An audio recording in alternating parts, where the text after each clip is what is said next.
Bueno, pues nada. Muchas gracias a Armando y a Enrique por la posibilidad de haceros esta presentación.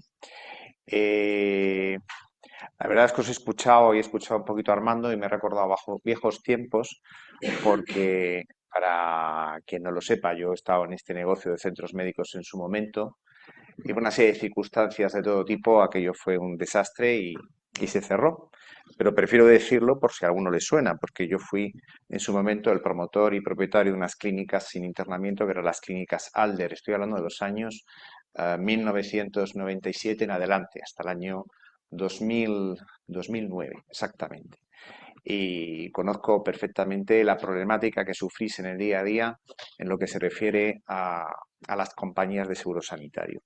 Y precisamente esa experiencia está detrás de por qué me dedico a lo que actualmente me dedico. Yo soy de formación alergólogo y he ejercido la alergología en medicina privada desde el año 1997, pero desde el año 2013, 2014, pues aterricé en este mundo de la microbiota cuando nadie se preocupaba de la microbiota, aunque ahora ya está de moda el hablar de la microbiota.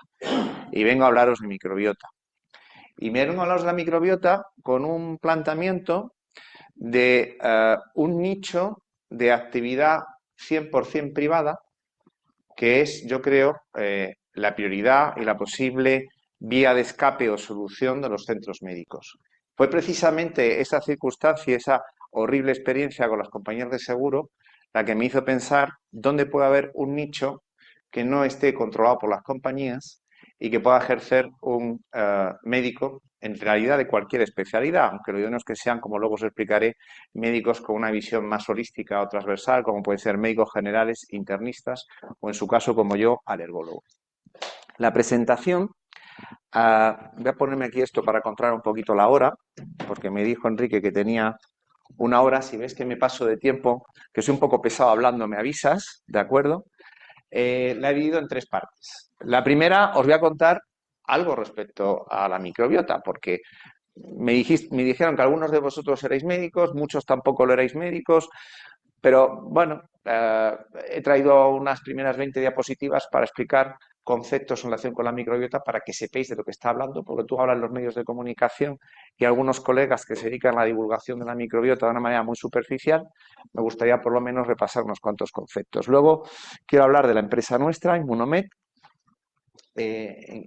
cómo empezó y dónde está en este momento y cuáles son un poco nuestra metodología en lo que se refiere a la microbiota, que yo creo que sí estoy en condiciones de afirmar que ahora mismo Immunomed es el principal, con mucha diferencia, el principal proyecto a nivel nacional en relación con la microbiota. Y finalmente, pues una propuesta que desde Immunomed os vamos a hacer a los centros asociados a CESIMA, a vosotros, no a otros centros médicos. ¿De acuerdo? Y a ANSI, perdón. He puesto todo el tiempo en la presentación que hace SIMA, mil disculpas, y se extiende, por supuesto, a la Asociación Nacional. Por supuesto que sí.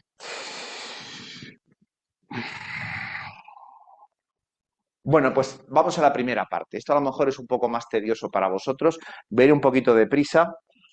Realmente el tema de microbiota, yo lo llevo el paralelismo a lo que ocurrió con el Helicobacter hace unas cuantas décadas. Yo cuando estudié medicina, las úlceras se operaban y luego resultó que era un microbio.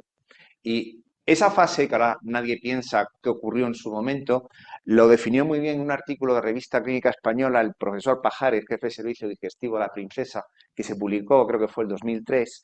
Fue una fase, fue un periodo que duró 10 años. Es decir, que el conjunto de la profesión médica asumiese que algo que era un hecho quirúrgico era algo que se trataba con antibióticos, costó 10 años. Bueno, pues ese proceso a lo bestia es lo que está pasando con el tema de la microbiota. Es decir, yo llevo dedicado a esto, como os digo, más de 10 años. Desde COVID empieza más o menos a calar la importancia de la microbiota en la profesión, fruto también de que se han multiplicado hasta el infinito las referencias bibliográficas respecto a microbiota en muchos ámbitos de salud. Luego vamos a hacer un repaso de en qué enfermedades está vinculada la microbiota. Pero ya no es solamente un tema en el ámbito médico, es un ámbito social. Y yo diría que mucho más potente en el ámbito social que en el ámbito médico. Porque en el ámbito médico no hay formación. Y, lógicamente, aquello que se desconoce siempre genera temor y el que nos lleva muchas veces incluso al rechazo o al desdén.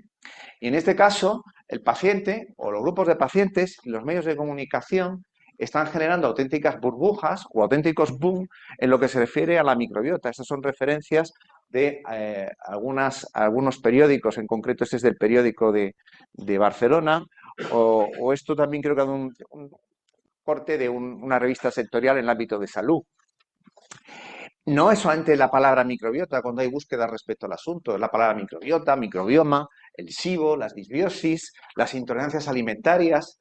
Todo ese batiburrillo es lo que quiero aclararos en estos primeros 20 minutos, para sentar bien los conceptos, porque todo el mundo lo suena y todo se entremezcla, ¿no?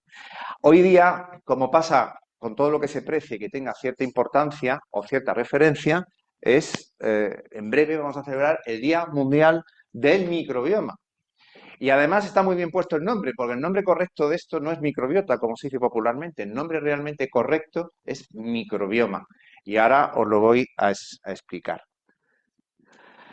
También voy a explicar lo que es el SIBO en un poquito, que yo sé que hay mucha gente que le suena, pero mucha gente le suena un poquito a chino, aunque en serio, ya lo ponía aquí anteriormente, el SIBO fue en Google la causa de mayor búsqueda en el año 2023, la palabra SIBO en relación con la salud por el conjunto de la población, para que nos demos cuenta lo que le mueve esto a la gente.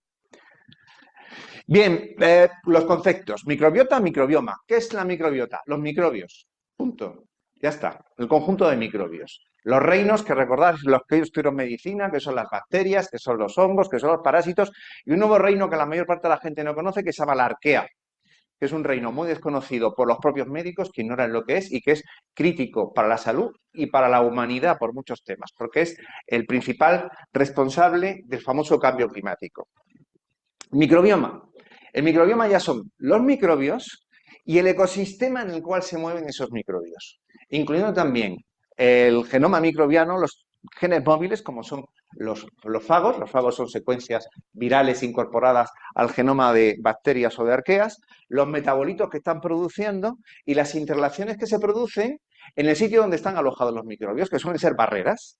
De todas ellas, la más importante es la barrera intestinal, pero esto se puede extender también a la boca, al tracto genitourinario o a cualquier otro ámbito de la economía. Estamos hablando de que ya se habla de microbiota, microbioma, voy a estar un poco utilizando los dos términos casi indistintamente, a nivel mama, del globo ocular, por supuesto en la vía respiratoria superior o en el árbol bronquial, por supuesto en la piel, por supuesto en la próstata, por supuesto en el pene. Se habla ya también del espacio intraarticular, se está hablando de los discos intervertebrales. Se está incluso ya empezando a discutir, porque ya hay evidencia de una microbiota endometrial, de si incluso dos espacios que los médicos siempre hemos considerado estériles, como es el sistema nervioso central y como es el líquido amniótico, pudiese haber realmente una microbiota fisiológica. Ya sabemos que en situación de patología se detectan microbios y eso se ha visto en enfermedades neurodegenerativas como en el Alzheimer, ¿no? De todas estas, la importante, entre comillas, la importante, todas tienen su importancia, pero desde luego, donde están la mayor parte de los microbios es en el tracto gastrointestinal y en particular en el colon y sobre todo en la parte final del colon, que es el colon descendente y el sigma colon. Aquí estamos hablando de que está el 95% de la microbiota. Este concepto de 1000 especies en nuestra experiencia se queda corto. Y si se habla de 1000 especies bacterianas distintas, y esto se refiere al dato bacteria, si tienes herramientas de mayor profundidad y de mayor sensibilidad diagnóstica, la realidad no es de 1000, estamos hablando de 2000 especies. Bien, pues vamos a avanzar un poquito, ya sabemos lo que es microbiota y lo que es microbioma. Ponemos el foco en la intestinal. Los agentes presentes en la intestinal, pues por supuesto las bacterias. Las bacterias suponen del 80 al 90% de los microbios que tenemos en el intestino, las arqueas que he mencionado anteriormente, y organismos eucariotas como son los hongos, protozoos y metazoos. Las secuencias genéticas de fagos y de plásmidos que nos encontramos en microbiota no es un tema menor. Aproximadamente el 10% por secuenciación genética de una muestra fecal son fagos. Es el viroma. Y eso no está así casualmente, evidentemente. Y es todavía nuestro, digamos, agujero negro del cual todavía desconocemos muchísimo. Bueno, pues todo esto forma un engranaje sobre el cual pivota la salud muchísimo más de lo que nos podemos imaginar hasta hace pocos años.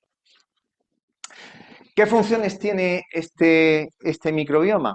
Bueno, este microbioma está en simbiosis con el organismo en el cual está alojado. Es una relación simbiótica. De hecho, no podríamos vivir ninguno de los presentes si no fuese por nuestros microbiomas. Sería imposible.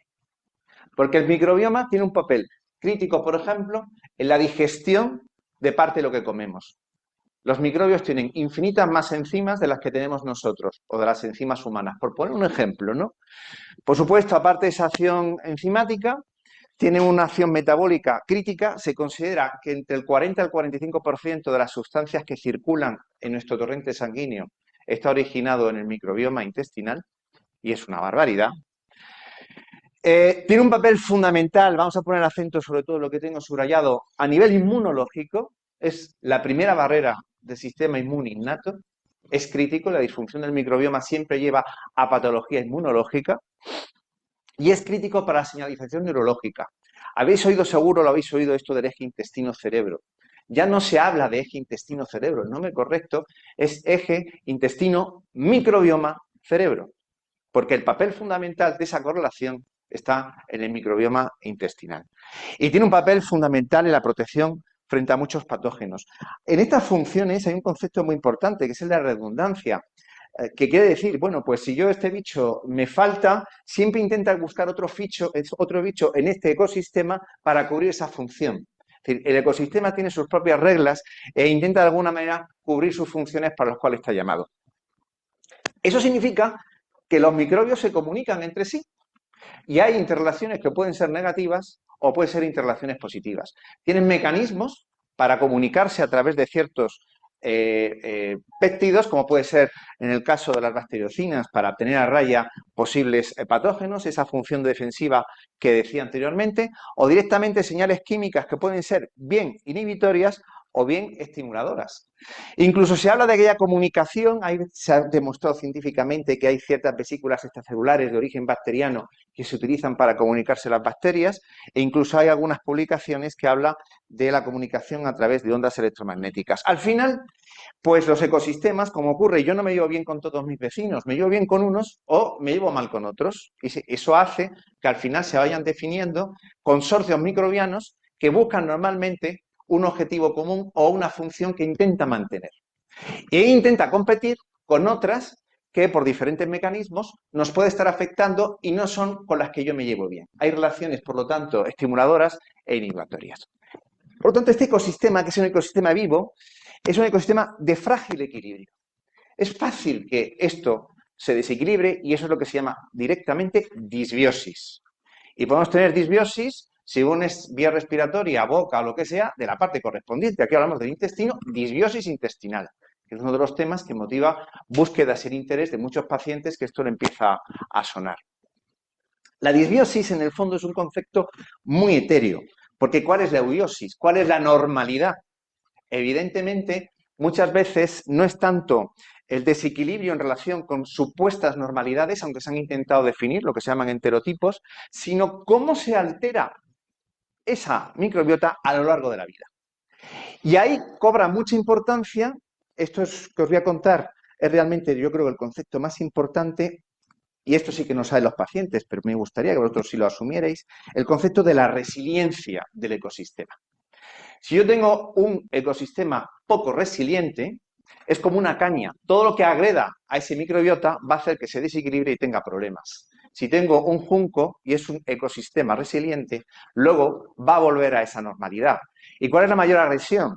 Los antibióticos, lógicamente, y sobre todo antibióticos de amplio espectro o las bombas de Aumentine que hemos recibido desde niños, casi todos los presentes por patología faringoamigdalar, o ahora que los odontólogos están poniendo continuamente Aumentine, etcétera, etcétera. Esas son bombas que se van cargando poco a poco ese ecosistema, y esa resiliencia, que depende de cuántos microorganismos tenga, de cuál es el equilibrio que existe entre las diferentes especies y de la biodiversidad de especies, son los tres elementos que definen la resiliencia, depende sobre todo desde nuestra concepción en el seno materno, la vía de parto, la lactancia y nuestros primeros meses de vida. Cuánto hemos gateado, si hemos estado en guardería o no, los antibióticos que nos han puesto de pequeños. Ahí es realmente donde se va realmente a poner las bases de cuál va a ser la microbiota futuro de esa persona. El SIBO, que antes decía, me parece que eras tú que era el SIBO, ¿no? El SIBO es el acrónimo en inglés de sobrecrecimiento intestinal, en intestino delgado de bacterias, ¿no? Bueno, realmente el SIBO ha habido un boom a través de redes sociales sobre todo y por muchos influencers que lo han maltratado, ¿no? A ver, el SIBO no es más que un sobrecrecimiento, en este caso de bacterias, y por lo tanto es una parte del posible desequilibrio que decía antes, ya está. Disbiosis, y siempre que hay un SIBO, hay un sobrecrecimiento, hay disbiosis. No todas las disbiosis tienen por qué haber un sobrecrecimiento, ¿de acuerdo? Claro, pero es que el tema es más complicado, porque podemos tener sobrecrecimientos no deseables de bacterias en el intestino delgado, podemos tener sobrecrecimiento de esas arqueas que he mencionado anteriormente, ahí hablaremos de SIBO, ahí hablaremos de IMO, o podemos tener un sobrecrecimiento en el colon de bacterias productoras de un gas que se llama sulfuro de hidrógeno, que es crítico para la patología. No sabéis hasta qué punto, cáncer de colon, enfermedad inflamatoria intestinal, cistitis intersticial. O podemos tener un sobrecrecimiento fúngico, sobre todo a expensas de cándida y en menor frecuencia de los geotrichum y de los penicillium, ¿no? Estas disbiosis, estos sobrecrecimientos, ¿por qué se producen? Pues muy importante la resiliencia inicial del ecosistema, como ya os he explicado, los problemas de malabsorción alimentaria que se retroalimentan con las alteraciones del microbioma, como es lógico, y el mal hábito alimentario, que es fundamental para todo esto. El estrés, que es un componente fundamental y ha demostrado directamente cómo puede generar sobrecrecimientos. Las disbiosis que vienen desde la boca o de la vía respiratoria superior. La enfermedad periodontal juega un papel fundamental para que luego lo que pasa a nivel caudal hacia abajo, también afecte a nivel intestinal, crítico, igual que lo que pasa en intestino condiciona lo que pasa en el tracto genitourinario. Y lo dejo para el final, las alteraciones de la motilidad. Es un elemento fundamental. Siempre pongo un ejemplo muy gráfico para los que no sois médicos. Río de la montaña que va rápido, cristalino. Río de la llanura va lento y se pone turbio, sobre el crecimiento de bacterias y desequilibrios del ecosistema. La motilidad es un elemento, y no hablo de la motilidad que hace que vayamos al baño, sino la motilidad de limpieza del intestino. Incluso nosotros trabajamos conceptos como los sobrecrecimientos posinfecciosos, autoinmunes, que es un porcentaje no menor de los pacientes que tienen alteraciones de la microbiota del ecosistema. Y como consecuencia de todo esto, ¿qué ocurre? Bueno, puede haber problemas locales, generamos muchos gases y ahí viene el problema de la gente que tiene muchos gases, hinchazón intestinal, alteraciones del ritmo intestinal, bueno, toda la patología digestiva funcional, que es tan común y que seguro a de los aquí presentes no a menos de 3, 4, 5 personas le ocurre, pero esto tiene más consecuencias. Las alteraciones de este ecosistema, al final lo que están produciendo por diferentes vías es alteración de esa barrera en la cual se alojan las bacterias. Y esa barrera alterada es crítica, porque la alteración de la barrera lleva a dos hechos fundamentales: a malabsorción de sustratos de nuestros alimentos y lleva a la intolerancia alimentaria, y esa barrera alterada se hace permeable. El concepto de permeabilidad intestinal que muchos pacientes conocen y manejan más incluso que muchos colegas. Esa es la realidad. Y que es crítico en la patología, la permeabilidad de la mayor parte de las enfermedades crónicas. Malabsorción alimentaria. Una limitación para que un componente pueda ser absorbido. Intolerancia alimentaria, la clínica que sugiere o que deriva de esa mala absorción. Ya está, básicamente. Las principales intolerancias alimentarias, mecanismos metabólicos, eso ocurre con azúcares, o farmacológicos, lo que pasa sobre todo con aminas biógenas, fundamentalmente la histamina. Hay otros mecanismos posibles de intolerancia. Hago un mini paréntesis para advertir contra multitud de test de supuesta intolerancia alimentaria que seguramente alguna vez os han presentado, os han vendido para que lo hagáis en el centro médico, porque no tienen ningún tipo de fundamentación científica. Ninguna. Centrémonos en las metabólicas y en las farmacológicas. Al final, que se trata de un problema de desequilibrios. Lo que yo estoy realmente ingiriendo y mi capacidad que tengo para absorberlo. Y eso puede venir limitado de causa genética, o puede ser como consecuencia de que esa barrera está alterada por la alteración de los microbios. Como esa alteración va a más, cada vez hay más problemas de malabsorción alimentaria y más intolerancias alimentarias que hace 30 años. Está evidente, lógicamente, tiene toda la lógica. Pero eso también está muy condicionado porque hemos multiplicado, en el caso de los azúcares, hasta 10 veces en 50 años la cantidad de azúcar que ingeríamos respecto a los años 70-80. Y eso filogenéticamente no hay organismo que lo tolere, que lo acepte. Y segundo, las farmacológicas. La más importante, la histamina, y eso también es un problema de desequilibrios. Hay una enzima que se llama DAO, que a lo mejor alguna vez os suena, de los laboratorios que la hacen y la piden los pacientes y que además todavía es privada para la mayor parte de las compañías, excepto Asisa, cuando lo hacen en Analisa, de la cual depende la metabolización de los picos de histamina que viene de la comida o que producen directamente nuestros microbios. La barrera intestinal. Bueno, no me quiero entretener mucho. La permeabilidad conlleva muchas cosas. La permeabilidad se produce porque lo que se llaman uniones estrechas, en inglés es la stitch junction, que unen las células de la barrera lineal de células que tenemos en el intestino, se llaman enterocitos, pues se abre. Y eso se abre sobre todo porque tiene una especie de llave, esas uniones estrechas, se llama zonulina. Bueno, pues esta zonulina puede estar afectada directamente por componentes de la alimentación. Sobre todo hay dos que la afectan y se haya demostrado científicamente. Uno es el gluten y otro es la fructosa. Directamente por ciertas especies microbianas. Puede ser también por acción de elementos del sistema inmunológico. Incluso se ha visto como en un contexto de estrés hay una estimulación mastocitaria, unas células que tenemos en nuestro sistema inmunológico y que están por todo nuestro organismo y que pueden estar también en la barrera intestinal y generan unas enzimas que también abren estas uniones estrechas. Es decir, son muchos los componentes que dan a permeabilidad. Y la permeabilidad significa que lo malo que hay en el intestino pasa. Intestino agujereado, que dicen los ingleses. Y los microbios, si están alterados, pueden producir muchas cosas malas, de todo tipo, que pueden generar enfermedad. Y además, ese sistema inmunológico, que como os decía, depende totalmente de esta primera barrera intestinal, se altera. Y empiezan las disfunciones inmunológicas, pérdidas de competencia, autoinmunidades o procesos de hipersensibilidad. Al final, esto es muy complejo. Simplemente es para haceros ver que hay muchos componentes. Los tres que he dicho, barrera, alimentación, por supuesto el microbioma, pero está la motilidad, la enfermedad digestiva, por supuesto crítica a la genética, la transmisión madre-hijo, factores ambientales, el estilo de vida, la toma de medicamentos o de tóxicos, la relación que existe de arriba hacia abajo, microbiota oral y respiratoria, a la intestinal y finalmente a la genitourinaria, la influencia hormonal, la importancia del ejercicio, se habla del eje intestino-músculo, la importancia que tiene el circuito enterohepatobiliar. Como os digo, al final, por supuesto, esto es una simplicidad, es mucho más complicado. Y esto yo creo que es mi última diapositiva de esta parte de conceptos. Pues aquí están todos los protagonistas de los cuales he hablado.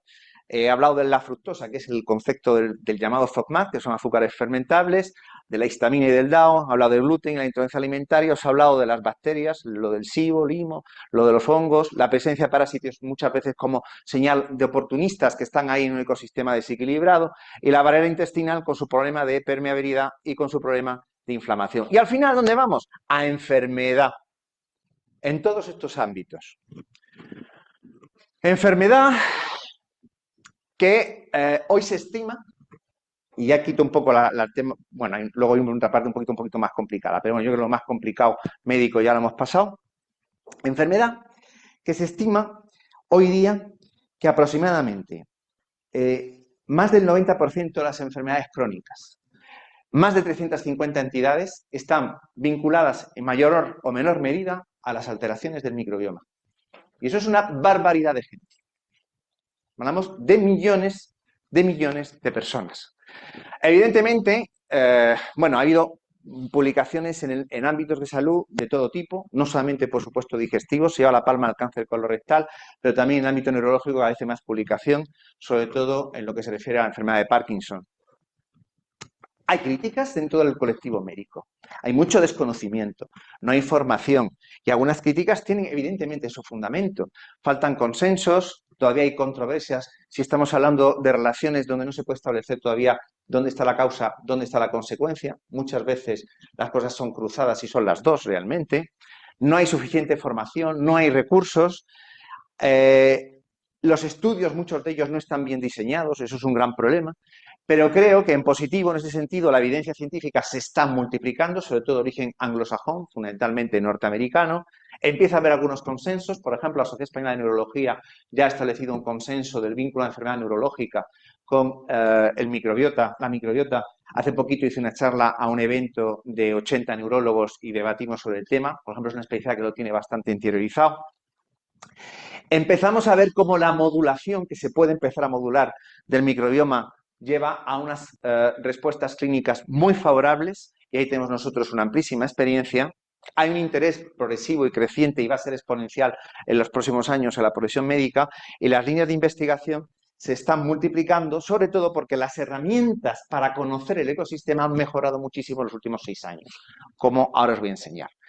¿Cómo es posible que haya tanto vínculo con enfermedad? Pues lo que he dicho, a nivel local digestivo, las alteraciones del microbioma gastrointestinal, de alguna manera el Helicobacter sería la primera disbiosis, la disbiosis del estómago, genera todo tipo de patología a nivel gastrointestinal. Eso parece como bastante claro, pero las hay en el ámbito inmunológico, metabólico, hormonal, en las ejes, en las interacciones con el sistema nervioso entérico y el vago, a través de la translocación de bacterias o bien por contigüidad microbiana, como pasa a nivel geniturinario, sobre todo en la mujer. Es decir, la mujer que tiene cándida siempre tiene un reservorio de cándida intestinal que hasta no se resuelve, no resuelve realmente la cándida genital de esa mujer, por ejemplo, ¿no?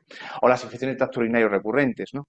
Y luego hay las propias alteraciones de cada uno, de ese otro 5% que os decía, de cada uno de los ecosistemas que también tienen su microbioma y me están dando problemas locales. Eso sobre todo lo vemos muy claro a nivel boca, por ejemplo, o a nivel piel, por ejemplo, o a nivel respiratorio. Y empezamos a hablar de los ejes en los cuales vinculamos el microbioma y el intestino prácticamente con todos los órganos y sistemas. Y se habla del eje intestino-piel, pulmón, músculo, útero, hígado. Si buscáis eje tal con tal, vais a encontrar artículos en todos los ámbitos ya, en todos. Pero aquí se va la palma el eje intestino-cerebro, que es donde tenemos más evidencia y donde se ha vinculado todo lo que pasa en la alteración de la microbiota con problemas psiquiátricos como la depresión o la ansiedad generalizada, con la bipolaridad, con el autismo, es decir, trastorno espectro autista, con el Alzheimer, con el Parkinson, con la esquizofrenia, con la demencia, con la esclerosis múltiple, con la epilepsia, y prácticamente con toda la patología neurológica y también con la patología más funcional como es la migraña. Al final, ¿qué estamos pudiendo ver en una unidad de microbiota? Prácticamente todo esto. Nosotros actualmente atendemos patología digestiva, todo el componente funcional de las fibromialgias, síndrome de fatiga crónica, las neurológicas y psiquiátricas como he explicado, lo inmunológico como os he explicado, los problemas respiratorios, lo cutáneo, las infecciones recurrentes, por supuesto fundamental la parte metabólica, el síndrome metabólico. Hay una relación, cada vez hay mucha evidencia en este sentido en el vínculo con esteatosis, con hígado graso no alcohólico, con dislipemias, con diabetes tipo 2, con el problema de la obesidad. Siempre se habla que colesterol depende de genética, ejercicio y dieta, y depende 100% de permeabilidad y de microbiota. Enfermedades endocrinas, disfunciones ginecológicas hormonales, la infertilidad, un nicho de negocio infinito en este ámbito, tanto por lo que es la alteración inmunológica como lo que se ocurre a nivel de endometritis crónica y los abortos de implantación del primer trimestre. Vuelvo a insistir, nicho de negocio infinito. Patología geniturinaria, renal, tumores, sobre todo hay más evidencia en el cáncer de colon, aparato locomotor, se empieza a ver, por supuesto, lo bucodental y todo lo que es el tema del ojo seco y patología ocular.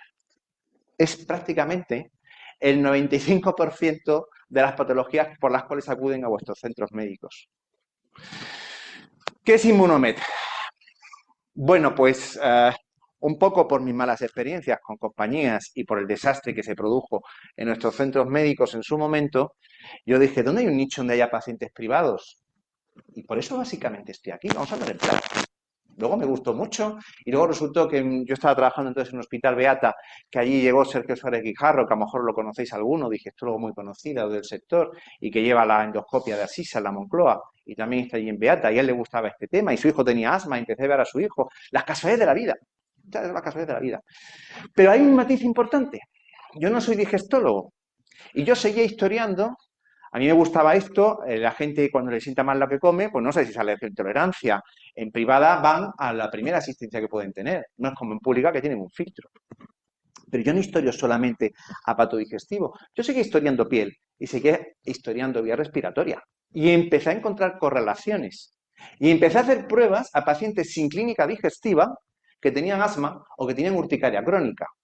Y me encontraba No solamente que hubiese correlaciones, sino que la acción que hacíamos sobre los sobrecrecimientos, sobre la intolerancia y sobre la disbiosis resolvía o mejoraba ese asma o esa urticaria. Y ahí se me encendió la bombilla y por eso me empecé a dedicar a este tema y fundé Inmunomed en el año 2017.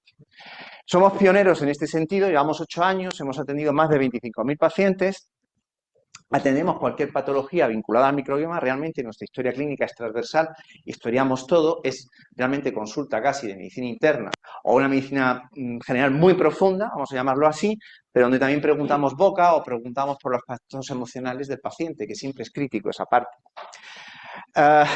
No solamente atendemos patologías, estamos empezando a desarrollar proyectos de prevención y longevidad saludable. Nos constituimos, creemos, un núcleo de conocimiento sobre el microbioma. Hacemos una actualización continuada de nuestros protocolos siempre en lo que es medicina basada en la evidencia y estamos desarrollando en el año 2023, como no, una inteligencia artificial para entender mejor y desentrañar esto que es un ecosistema evidentemente infinito y muy complejo.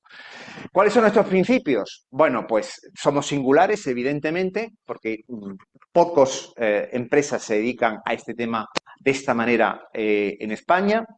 Nuestro planteamiento es multidisciplinar. No hay un médico que sepa de todo, siempre se necesita la coordinación y los equipos. Y en nuestras unidades básicas siempre hay médico y nutricionista y todos nuestros pacientes son vistos por médico y nutricionista, con un conjunto de especialistas de apoyo y siempre que sea posible también con psicólogo. Es una evaluación transversal. Existen, como yo digo por aquí, pacientes, no enfermedades. Es que además encontramos vínculos entre recaídas de problemas de piel, problemas de fatiga o problemas digestivos. Siempre, siempre. Que solamente se ven si haces esta valoración transversal. Y somos innovadores en todos los aspectos, no solamente por nuestra IA, sino porque participamos en muchos proyectos de investigación. Bueno, esto es nuestra historia. Yo empecé en Beata, yo llevaba la unidad de alergia entonces allí, había hecho ya un proyecto previo que no funcionó. Cogimos un centro de suplementos que estaba enfrente de Beata, en la calle Doctor Esquerdo, llamado Botánico. Empezamos a hacer nuestras primeras pruebas de metagenómica, que ahora os hablaré, esa tecnología para poder conocer bien cómo es la microbiota. Empezamos a hacer nuestros primeros protocolos ya en el año 19. Yo tuve una temporada en relación con María Cordón, fui director médico de Blue Health Care durante un año. Fue un pequeño accidente dentro de mi recorrido, donde no abandoné microbiota, pero bueno, al final aquello no cuajó por diferentes circunstancias. Dirigí y estuvimos un tiempo en Meprisa y viene mi vínculo con Armando ya de unos cuantos años, de amistad y de confianza, muy grande, muy grande. Empezamos a entrar en otras empresas del sector, en el ámbito del diagnóstico, Laboratorio Xenogene, en el ámbito de terapias, Microviable. Microviable es un spin-off del IPLA, que es una institución asturiana ligada al Consejo Superior de Investigaciones Científicas, donde están los primeros investigadores en España a nivel básico relacionado con la microbiota. En el 23, como digo, puse en marcha la inteligencia y en el 24, después de un año de negociaciones, porque Vitas me busca a mí en el 23, en concreto Vitas Internacional, Vitas Arturo Soria, empezamos nuestras andanzas en el grupo Vitas, pero con una premisa muy importante. Somos independientes, tenemos nuestra propia aplicación, nuestra propia inteligencia, nuestro propio personal y utilizamos el cascarón Vitas porque es un buen cascarón, esa es la realidad. ¿Vale?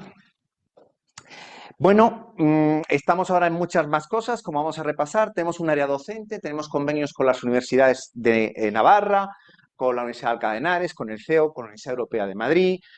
Yo soy el director del campus virtual de la CONFES, que es la Confederación de Asociaciones de Pacientes de Fatiga Crónica y Fibromialgia a nivel nacional.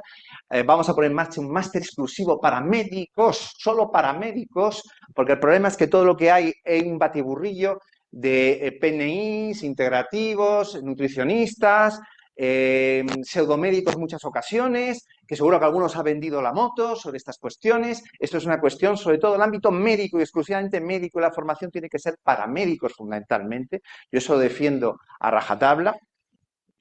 Tenemos áreas de investigación, sobre todo en colaboración con Microviable. Ahora os explicaré un poquito más esa parte porque es apasionante. Un área diagnóstica, vínculos y colaboración con empresas críticas de este sector y somos socios y llevamos la dirección médica de Xenogene, que es un laboratorio de metagenómica para estudios de microbiota, y tenemos un área terapéutica, con suplementos propios, con líneas propias, Nutribión, Dr. Care, y con ese centro de venta de suplementos que os conté anteriormente y que actualmente está enfrente de Meprisa, actualmente también tiene tienda online. Lo de microbiable, ¿por qué digo que es apasionante? Porque es poner en marcha nuevos tratamientos biológicos, pasando todo el proceso de cualquier medicamento con la aprobación de la Agencia Española del Medicamento y sus ensayos clínicos correspondientes. No hablo de probióticos, que son unas especies que tiene que aprobar la ESA, que es la institución europea que los aprueba como suplemento alimentario. No, no, no, no. Estamos hablando, vamos a hacer un consorcio de microbios o microbiotas completas para tratamientos biológicos, y vamos a empezar con nuestros primeros ensayos clínicos y puedo anunciar que lo tenemos aprobado de hace 15 días por la Agencia Española del Medicamento, nuestros primeros ensayos clínicos con la Fundación Jiménez Díaz a partir de otoño. Y un mundo que se nos abre nuevo. Ya no solamente vamos a hacer un tratamiento biológico de venta generalista, con un consorcio X o con una microbiota sana X, sino vamos a ver si podemos modular la microbiota de cualquiera de nuestros pacientes. Muy básico, te cojo tu microbiota, está alterada, en el laboratorio quito lo malo, lo puedo depleccionar, lo enriquezco con lo bueno y te lo reimplanto. Es la tuya, pero la corrijo fuera. Ese es el futuro aquí a 2-3 años vista. A nivel asistencial, pues tenemos un concepto que es el de la unidad básica, con médico, nutricionista, experto en microbiota, psicólogo o posible coaching, porque ya sabéis que hay mucha reserva de muchos pacientes de ir a los psicólogos. Entonces, hemos planteado la opción alternativa para que les acompañe en este proceso, porque significan muchas veces cambios en el estilo de vida, y siempre con un médico de apoyo, porque todo esto son consultas privadas. La microbiota, la palabra mágica es microbiota, no está incluida en la cartera de servicios de ninguna compañía, de ninguna. No hablemos de intolerancias, que digan, no, no, esto se puede ver. No hablemos de SIBO, no, microbiota no está incluida. ¿Vale? La palabra clave es microbiota o microbioma, pero sí tenemos médicos de apoyo que nos hacen los volantes de la parte que está cubierta por las compañías. Pasan su consulta de compañía, se hace el volante de Asisa, de lo que sea, y el paciente se gasta estrictamente lo que es la consulta y luego las pruebas específicas vinculadas a la microbiota, que son privadas, que os voy a enseñar. Tenemos una unidad así en Meprisa, evidentemente, y acabamos de abrir, hoy ha salido en el Ideal de Granada, nuestra primera unidad fuera de Madrid, en concreto en Vitas Granada. Tenemos una unidad central, que es la que tenemos en Vitas Internacional, donde aparte de todo esto, tenemos un área periodontal, fundamental la salud bucodental, tenemos un área de fertilidad y un área de prevención y chequeos que vamos a poner en marcha ahora con las principales empresas del sector. Yo di una charla a los directores médicos de las empresas del IBEX, estaba Telefónica, estaba ACS, había un montón de Iberia, etcétera, y les encantó, y vamos a hacer planes de prevención y vamos a trabajar con las grandes empresas. Aquí tenemos especiales de apoyo y nos coordinamos con el Instituto de Neurociencias de Vitas con Respirama, que dirige el doctor González Moro, jefe de sección de neumología de Alcalá de Henares, y con el servicio de urología de Vitas. ¿Cuál es nuestro método? Nosotros manejamos, como os digo, desde el 23 una IA, donde vamos a incorporar una serie de pruebas complementarias. Y he marcado, de todo lo que hacemos, aquí seríamos pruebas de segunda, pruebas de primera línea, y dentro de las pruebas de primera línea, he marcado unas pocas que os quiero ampliar. La primera en azul sí la cubren las compañías, que son las pruebas de gases, que seguro que todos os suenan, que los centros médicos os la piden. Hacer un SIBO, un test de intolerancia a lactosa, fructosa, ese tipo de cosas. Está en la cartera de los laboratorios y está pagado por las compañías de seguro. Vale, os cuento. Desgraciadamente, la mayor parte de los laboratorios, estos gases los hacen mal. Esa es la realidad. Y es un gran problema en el diagnóstico. Es un hándicap importante para arrancar con una unidad en cualquiera de estos puestos centros médicos, que hay que ver cómo se puede soslayar.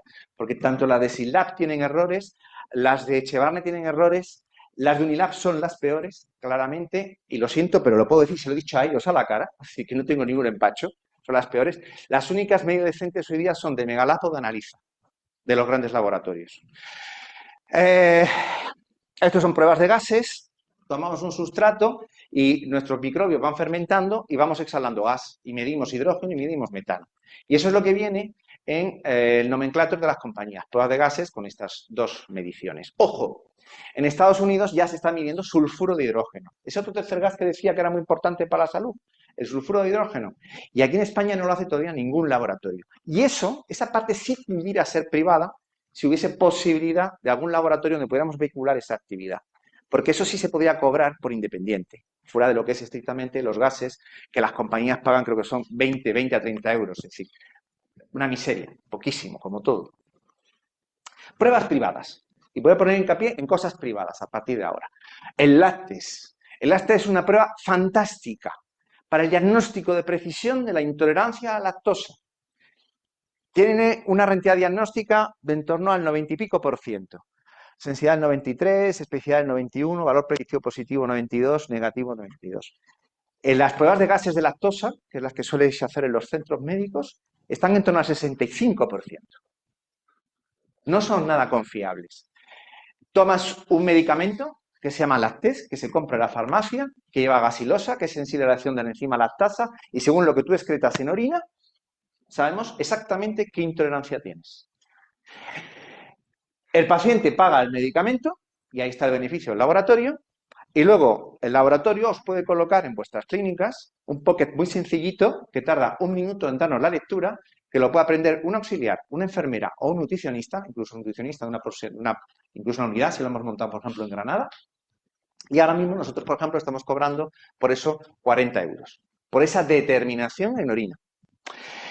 Esta técnica tiene una variable muy interesante, que es uno de nuestros proyectos de investigación con el Vall d'Hebron, que es hasta qué punto este dato me puede valer para saber cómo está la mucosa intestinal, porque la lactasa está en el borde de las vellosidades intestinales y es la primera que sufre esa microinflamación que hablaba anteriormente.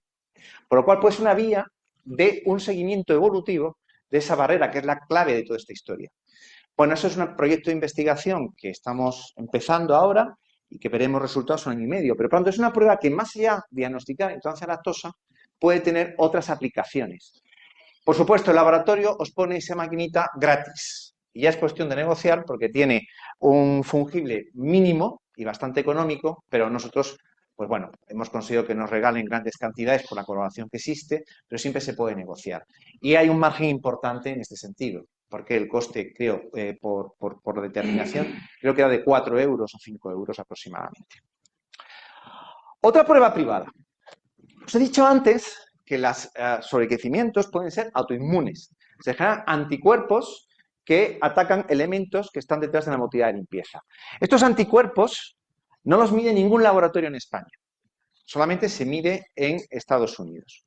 Aquí en España lo que sí tenemos son 2 laboratorios que tienen concierto y mandan la muestra biológica a Estados Unidos. Están cobrando en torno a 300, 310 euros estos anticuerpos. Esto solo se hace no en una primera línea de un estudio, sino cuando ves que no vas bien y quieres saber por qué no vas bien. Porque es un coste importante para 2 anticuerpos nada más. Que yo sepa, no hay previsión ahora mismo de que esto lo tengamos a través de ningún laboratorio en España en corto plazo. Por lo tanto, y por supuesto, esto está fuera 100% de cartera de compañía. Y lo estamos haciendo a nivel privado y nosotros lo estamos haciendo en concreto con el laboratorio Isomed, que tiene sede aquí en Julián Camarillo, que como queráis podéis mandar, o incluso si vais a sacar sangre en vuestro centro médico, puede recoger la muestra y ellos se encargan de todo. Y es cuestión de la negociación correspondiente y el margen correspondiente. Los estudios de microbiota, fundamentalmente en heces, pero los metagenómicos se pueden hacer también de boca, de orina, de endometrio, de cualquier sitio.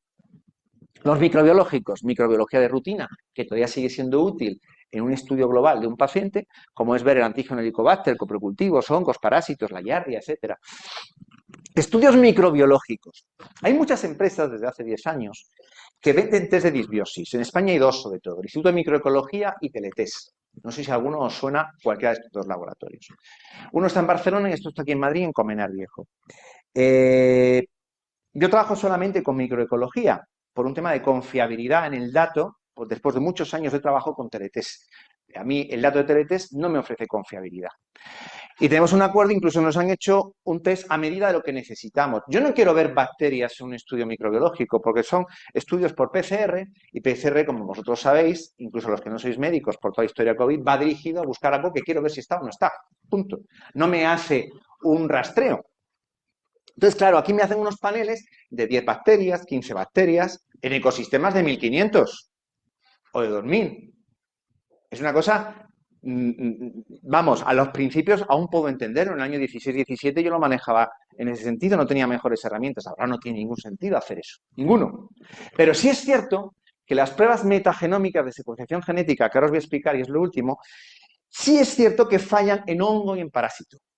Y yo me apoyo en la microbiología para ver hongos y para ver parásitos. Y también porque todo lo que es metagenómica viene en porcentaje y yo necesito saber cuál es la abundancia del ecosistema y por PCR saber cuántas especies bacterianas tengo. Entonces, hemos hecho, como os digo, un test a medida. Esto también es privado, esto funciona a través de un mensajero que lleva el kit a domicilio, luego el mensajero coge la muestra fecal, le manda al paciente por correo y le manda al centro médico el resultado y, como todo, es objeto de negociación. Y esta es la metagenómica. La metagenómica empezó con los llamados análisis de 16S de RNA mensajero, que solamente llegábamos a nivel género en las bacterias. Para los que no sois médicos, esto, la taxonomía es como una arborización, donde llegas al final, que es la cepa, que es la hoja, y empiezas al principio con todo el ecosistema, que es el tronco. Y a partir del tronco vamos desglosando las grandes ramas iniciales, que son los filos bacterianos, que tenemos 5 muy importantes. Bacteridota, antiguamente Bacteroidetes, Bacillota, antiguamente Firmicutes, Actinomycetota, Actinomicetes, Pseudomonadota, antiguamente Proteobacteria y Verrucmicrobiota. Bien, a partir de ahí vas desglosando y llegas al género. Con el 16 llegas al género. Con la metagenómica, que es secuenciación masiva de todo el DNA, identificas todo. Los virus, los fagos que decía antes, identificas también los plásmidos, identificas, por supuesto, el DNA humano presente en la muestra, bien por sangre o por inflamación y descamación de la barrera intestinal, y, por supuesto, todas las bacterias. Esta secuenciación depende la calidad y la profundidad de una serie de bibliotecas, que algunas son públicas y otras son privadas, de referencia para identificar, y eso lo hace una inteligencia artificial, con una secuencia genética determinada, a qué bacteria, a qué microbio pertenece esa secuencia. Estos test, por lo tanto, pueden ver todo. ¿Tienen un coste mayor? Están justo en un momento de caída de precio, en este momento justo, ¿no? Evidentemente, es una interpretación compleja que exige formación.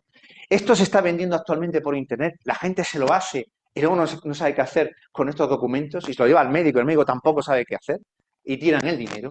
Eso no tiene ningún sentido.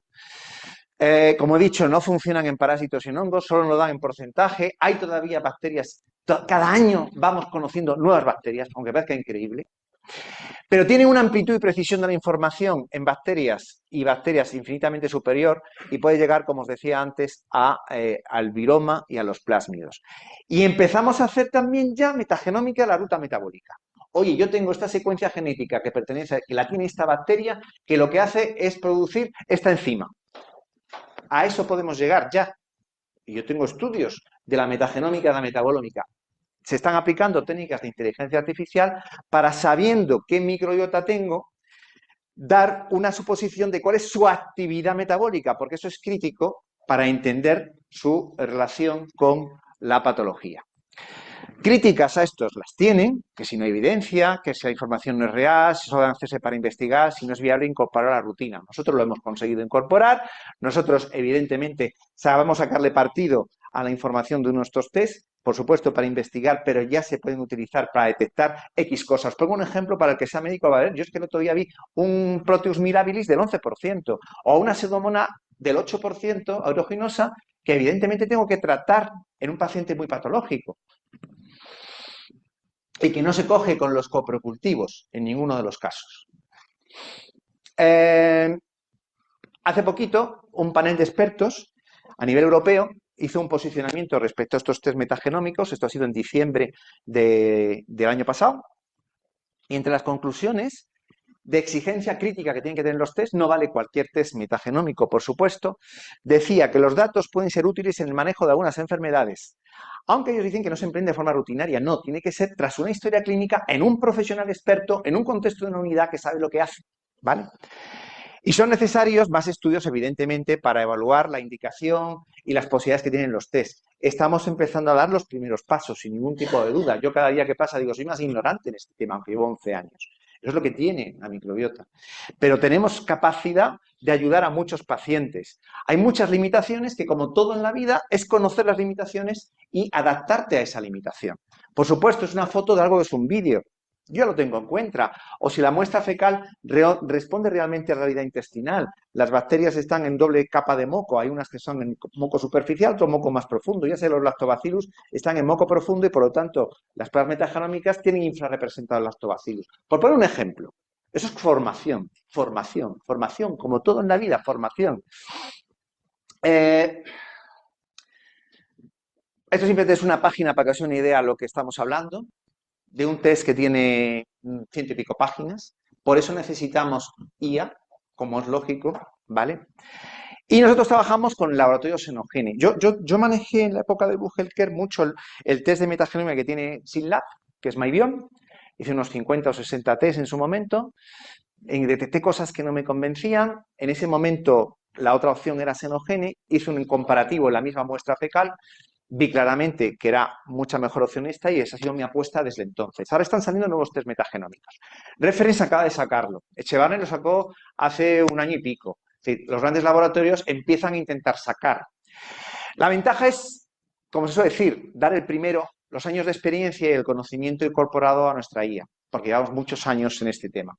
Por supuesto, al final, una microbiota la resumo en una página. Nuestros test cortos o nuestra información final al final la tenemos condensada en lo que realmente es importante para poder ayudar a nuestros pacientes. ¿Y cómo nos ayudamos? Con nuestro propio protocolo terapéutico. No solamente un protocolo diagnóstico, sino también terapéutico, donde evidentemente todo tiene que ser personalizado, donde tiene que haber una simultaneidad de acción entre lo que son los tratamientos médicos, microbiológicos, los alimentarios, lo psicoemocional, otras terapias, en un plan que debe ser escalonado, siempre con el foco de mejorar el ecosistema y la barrera, donde sabemos que siempre tenemos que poner ciertas restricciones dietéticas. Es que, desgraciadamente, en el estilo de vida actual, nuestro estilo con ese, sobre todo, consumo de azúcares y otros elementos, al final, si está alterado y vuelve a volver al mismo punto, volverá a estar alterado. A nivel médico-microbiológico, pues manejamos, evidentemente, muchos elementos para modular la microbiota. El control del estrés es fundamental. Tratamiento y prevención bucodental, fundamental. El estilo de vida en su conjunto, todo eso contribuye. El ejercicio, la higiene de sueño, las relaciones afectivas, todo eso contribuye. Pero herramientas de todas, la más llamativa, que a todos os sonará, es el probiótico. La nutrición tiene que ser personalizada teniendo en cuenta todo esto, la disbiosis, las alergias, las intolerancias, las comorbilidades, la respuesta clínica, la edad, el estilo de vida, el peso, los antecedentes posibles de TCA, que tener siempre muy en cuenta en estos casos. Al final se llega a una dieta personalizada. Y a nivel médico, como os decía, el mundo del probiótico es infinito. Esto de tómese usted un probiótico, yo me espanta. El probiótico, utilizarlo con la precisión del antibiótico, incluso en algunos casos, está contraindicado. Contraindicado.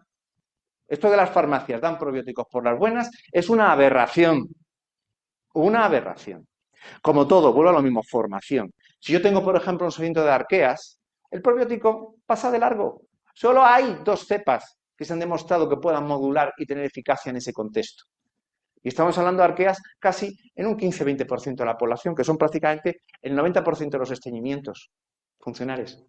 Es decir, no podemos manejar el probiótico alegremente. Para llegar aquí hay un proceso largo. Ahora mismo vamos sobre todo buscando probióticos de generación humana y haciendo una selección que debe llegar la selección a cepa con la máxima evidencia científica. Desgraciadamente el mundo del probiótico tiene pocos ensayos clínicos porque, como son suplementos alimentarios, no los necesitan para ser vendidos y los estudios suelen ser casos control casi siempre. Se quedan un poco cortos, es cierto, pero es una herramienta que, bien manejada y bien dirigida, es de gran eficacia, ¿no? Por supuesto, se está investigando nuevos probióticos, bien cepas de especies que ya están autorizadas por la Agencia Europea de Seguridad Alimentaria, o lo que se llama novel food, que serían nuevas especies no, que estén fuera de ese marco reglamentario. En nuestro proceso, evidentemente, hay una fase de evaluación y estudio, un plan dietético y terapéutico, después ajustes, reintroducción y luego un seguimiento, con el apoyo de una parte médica, de nutrición y de terapia. Y la IA. ¿De qué se compone la IA de Immunomed? Bueno, pues da respuesta a todo esto, es decir, tenemos necesidades a efectos de mejorar nuestra gestión de la consulta, necesitamos evaluar y aprender con la máxima evidencia científica, necesidades de investigación que tenemos actualmente y que la IA nos ayuda en este sentido, y la necesidad que pueda tener cada profesional involucrado en el proceso, sea un especialista, un médico generalista o un nutricionista. Y, por supuesto, pues tiene análisis de imágenes, asistente de voz, el análisis de microbioma está integrado y nos puede dar una predicción metabólica, como os decía anteriormente, y vamos continuamente alimentándola de los propios análisis de datos clínicos que vamos incorporándola. En resumen, y terminando, el microbioma es un órgano. Esto es un órgano constitutivo de un huésped hospedador que al desequilibrarse condiciona la mayor parte de las enfermedades crónicas. En Inmumed somos capaces de estudiar con precisión estos desequilibrios y actuar para corregirlos y contribuir a la mejora de la salud. Y podemos incluso ya plantearnos evaluaciones preventivas como un camino de futuro en este ámbito, adelantándonos al tiempo, como hice yo en el año 2014. ¿Y cuál es nuestra propuesta concreta para los centros médicos de Accesima? Perdón, de ANSI, que se me ha olvidado. Bueno, empezamos por donde podamos y a los que os pueda interesar. Luego os dejaré mi contacto y charlamos y os aclaro todas las dudas que haya. La idea sería montar lo que llamamos unidades básicas, unidades con médico y con nutricionista. Y los médicos, en mi opinión, idóneos son médicos generales, internistas o alergólogos. Habéis hablado del problema que tenemos para captar médicos, los tenemos todos, evidentemente.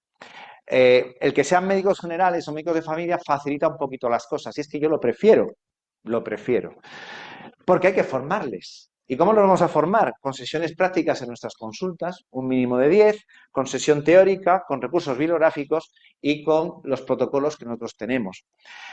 Y la idea es que esa formación sea gratuita, excepto en el caso de que formemos a un médico de vuestro centro, el que sea, y dice, esto es un negocio.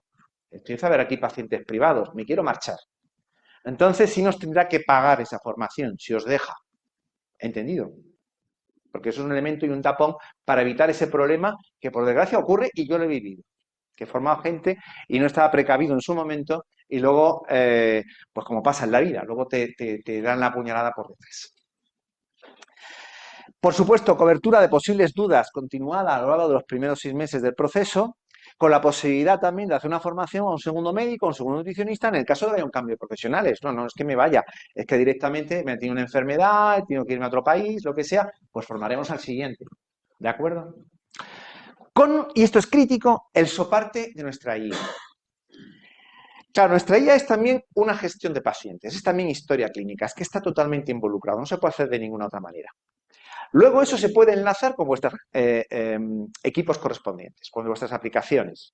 Ya se puede ver la manera, porque siempre hay solución desde el punto de vista informático para resolver estas cuestiones, ¿no? Pero es fundamental que de primeras se esté trabajando con esta aplicación.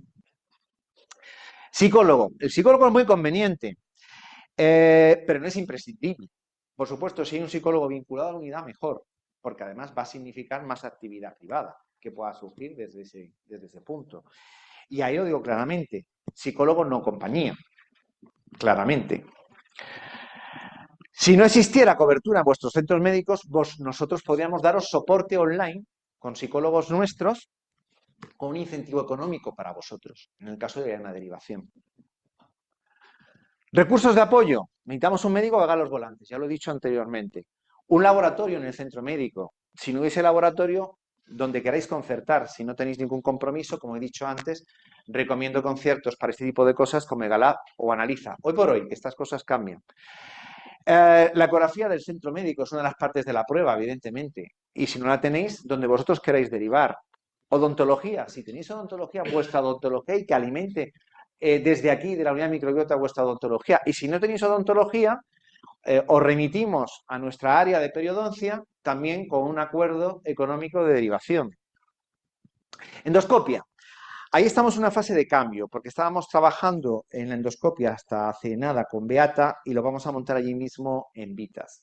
Bueno, ahí sí os plantearía, porque la endoscopia es una cosa muy importante, porque no se suele hacer buena endoscopia, no se suele hacer sobre todo un buen despistaje, en particular de la enfermedad celíaca en el ámbito privado. Es así de triste. es un poco desastre muchas veces, pues también derivado un poco de la situación y los ajustes económicos que también padecen nuestros colegas endoscopistas, ¿no? Especialidades médicas de apoyo. Se puede necesitar apoyo de todas las especialidades de vuestro centro prácticamente, porque esto es transversal. Y puede haber generación en doble sentido, que alimente hacia la unidad de microbiota a especialidades como puede ser el endocrino, como puede ser la alergia, la derma, etcétera, etcétera. Y si os falta en alguna cosa algo, nosotros el único soporte que os podemos dar es privado.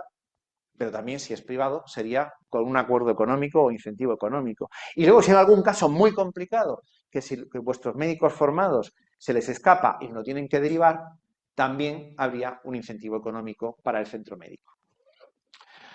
Pruebas privadas. Antes os lo he dicho cuáles son. El LACTES, el IBS SMART, lo de los anticuerpos americanos, los test microbiológicos y la metagenómica. Estos son los PVPs actuales. 40, 310, 195 y 320. La metagenómica está justo, como os he dicho antes, en fase de ajuste y se va a bajar precio.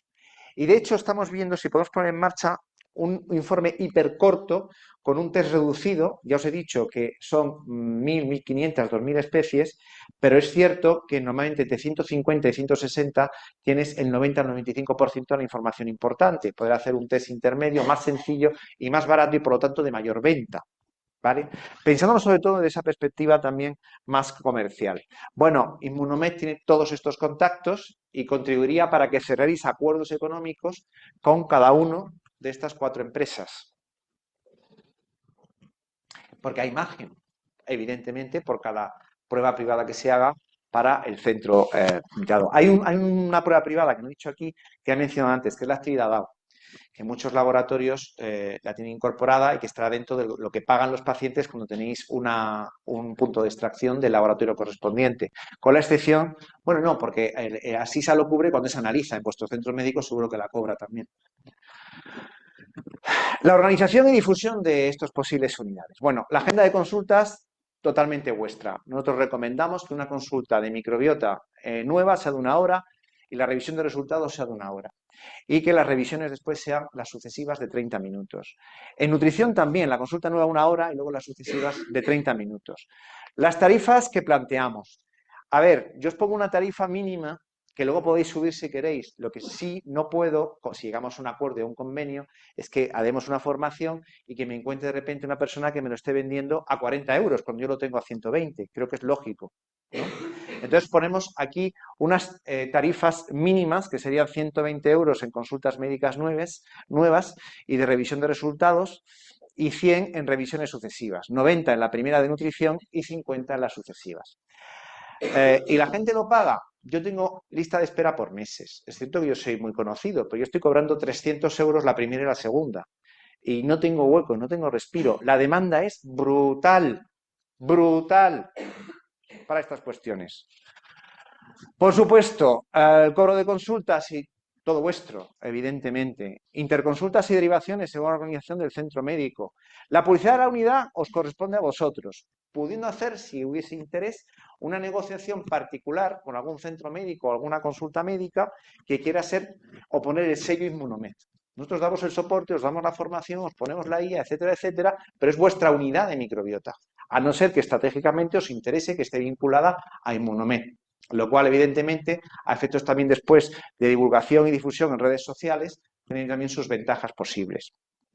Y, por supuesto, eso sí, aunque no aparezca para Immunomed, os damos soporte en todo el material escrito de dípticos o que se pueda utilizar en redes, etcétera, a la hora de hacer la publicidad que queréis hacer respecto al tema. ¿Cuáles son las condiciones que os planteamos? Os planteamos un contrato, me dijo Miguel que fuese preciso y he sido preciso. Pero claro, la precisión a veces es enemiga de la flexibilidad y nosotros somos muy flexibles, lo digo esto de antemano, pero esto es un planteamiento de inicio. Un contrato mínimo de 2 años, prorrogable anualmente. En el caso de que no haya prórroga del contrato, un compromiso de no explotación y publicidad a la consulta de microbiota o intolerancias alimentarias durante un mínimo de 5 años. Lo mismo que he dicho de los médicos. Nos podría pasar que demos la formación, que estemos 2 años y al tercero voléis totalmente, aprovechándonos de esa formación, ¿vale? Y por lo tanto sería una indemnización equivalente a la que hemos puesto a los médicos por la formación que se ha realizado a vuestro personal. Se pagaría a Immunomed un fee mensual de 250 euros mes con posibilidad de un anticipo anual, que sería un upfront más económico, con la posibilidad de que eso se reajuste en el caso de que se utilizase la imagen corporativa de Immunomed o que queráis ir más allá y queréis hacer una unidad más ambiciosa, queréis meter más médicos, queréis meter más especialidades y por lo tanto la formación se amplíe, ¿vale? Además, bueno, habría un abono según el crecimiento de un 10% de lo facturado en todas las consultas de medicina y de nutrición de la unidad. Esas serían las condiciones económicas. En sentido contrario, si vosotros nos deriváis a nosotros en psicología, en el coaching, si es necesario, en el tema dental, en el tema de consultas de alguna especialidad, en los casos complejos, os pagaríamos un 20% de esa primera consulta. Además, tenemos capacidad de llegar a acuerdos con vosotros a través de nuestro herbolario online para comisionaros las ventas que se generen en vuestro centro médico en su conjunto, ¿de acuerdo? Con un 5% hasta 3.000 euros mes y un 7% por encima de 3.000 euros mes. Desgraciadamente, el margen de la venta online de la suplementación es corto. Como sabéis, el sector ha bajado mucho precios y los márgenes se han reducido mucho. Pero estas cantidades sí os la podemos ofrecer dentro de este acuerdo. Y finalmente, a nivel organizativo, lo que he dicho antes, las historias clínicas serán cumplimentadas en la IA, pudiendo hacer copia en la aplicación de gestión de historias del centro, y la protección de datos sería compartida. Yo no tengo ningún interés en las historias clínicas, son vuestras, yo no me meto para nada. Además, la ley así lo dice claramente.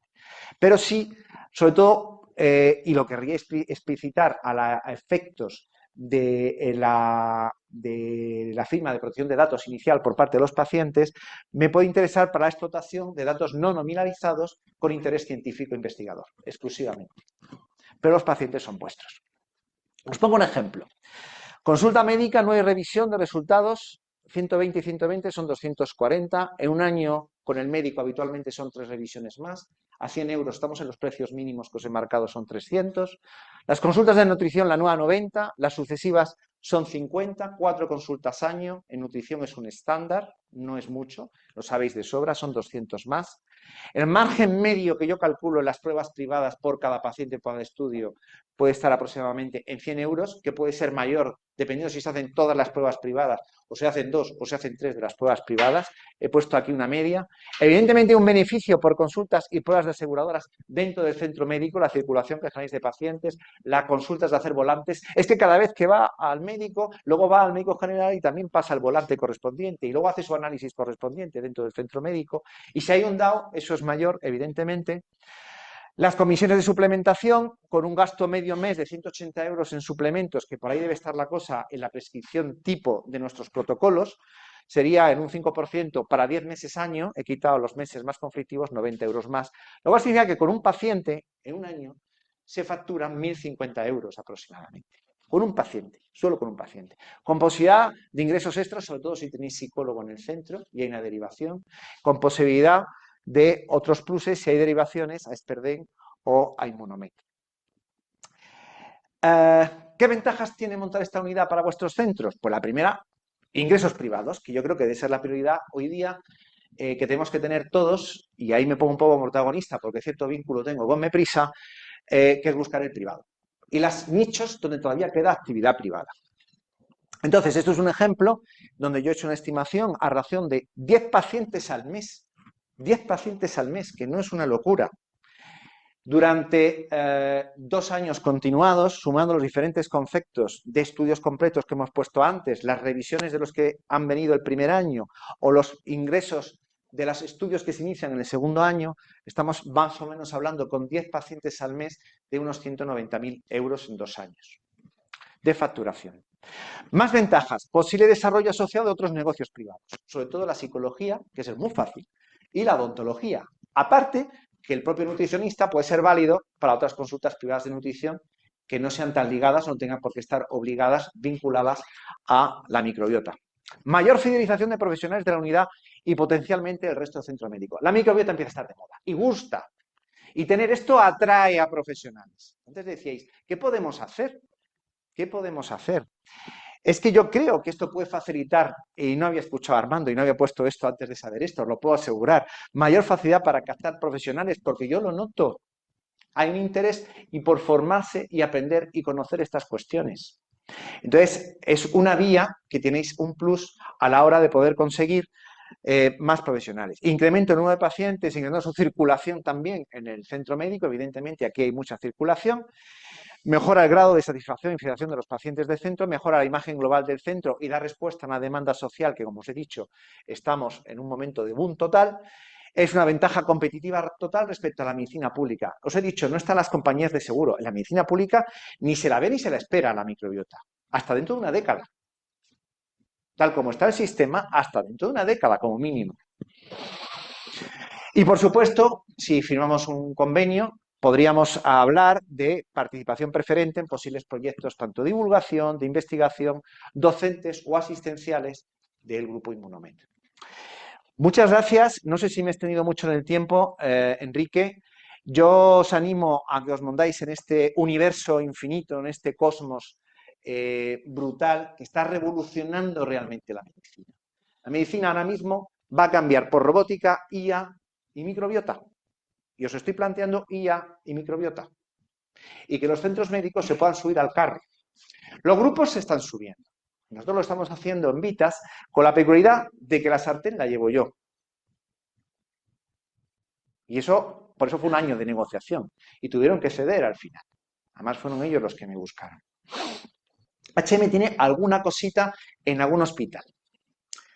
Quirón tiene en Olimpia. Y tiene en Ruber Internacional. Bueno, conozco el grupo bien. Antes he dicho la palabra Fundación Jiménez Díaz, vamos, los he sorprendido. Hay vínculos también. Van a hacer cosas también en el mundo de la microbiota. No os quedéis atrás. No os quedéis atrás. ¿Vale? Muchas gracias. ¿Preguntas?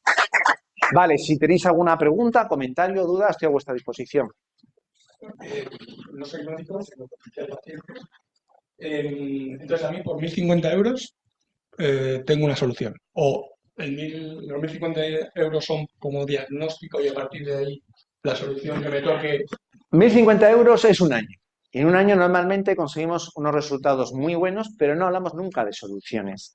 Los desequilibrios de este mundo y estas patologías, nunca utilizamos la palabra curación, punto número 1, siempre en mejoría y equilibrio. Y ese mejoría y equilibrio va a depender de cómo te encuentres al principio. A lo mejor el proceso tarda 6 meses, a lo mejor tarda un año o incluso alguna vez más de un año y medio. ¿Hay fracasos terapéuticos? Los hay. En medicina siempre los hay, en este mundo los hay también. Pero normalmente en un año, por eso he puesto esa referencia, se consiguen unos resultados razonables, buena calidad de vida, un cambio importante, puedes haber bajado de peso, desaparecer clínica funcional, no tener las migrañas que tenías, no tener los dolores musculares que tenías, no aparecer urticaria, no tener eczemas, no tener tanta alergia cuando llega la alergia al polen en esta fecha, etc, etc, etc.